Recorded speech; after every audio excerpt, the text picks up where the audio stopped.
ଭାରତର ପ୍ରଥମ ବ୍ୟକ୍ତି ପ୍ରଥମ ନୋବେଲ ପାଇଥିଲେ ଆମ ରବୀନ୍ଦ୍ରନାଥ ଠାକୁର।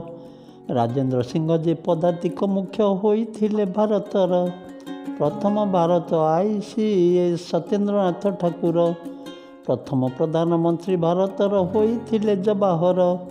ରାମମୋହନ ଯେ ହେଲେ ଭାରତର ପ୍ରଥମ ବିଲାତ ଯାତ୍ରୀ। ରାଜେନ୍ଦ୍ର ପ୍ରସାଦ ପ୍ରଥମ ଆମର ହୋଇଥିଲେ ରାଷ୍ଟ୍ରପତି। ଚକ୍ରବର୍ତ୍ତୀ ରାଜଗୋପାଳଚାରୀ ଯେ ଗଭର୍ଣ୍ଣର ଜେନେରାଲ। ମାନେକ୍‌ଶା ହେଲେ ଭାରତ ବର୍ଷର ପ୍ରଥମ ଫିଲ୍ଡ ମାର୍ଶାଲ। ଉମେଶ ବାନାର୍ଜୀ ପ୍ରଥମ ହୋଇଲେ କଂଗ୍ରେସର ସଭାପତି। ରାକେଶ ଶର୍ମା ଯେ ଭାରତରେ ପ୍ରଥମ ହେଲେ ମହାକାଶ ଯାତ୍ରୀ। ପ୍ରଥମ ଭାଇସରାୟ ଭାରତର ହୋଇଲେ ଲର୍ଡ଼ କ୍ୟାନିଂ। ଏଭେରେଷ୍ଟ ଶୃଙ୍ଗ ପ୍ରଥମ ବିଜୟୀ ହୋଇଥିଲେ ତେନଜିଂ। ପ୍ରଥମ ଇଂଲିଶ ଚ୍ୟାନେଲକୁ ପାରି ହୋଇଲେ ମିହିର ସେନ। ପ୍ରଥମ ମୁସଲମାନ ରାଷ୍ଟ୍ରପତି ହେଲେ ଜାକିର ହୁସେନ।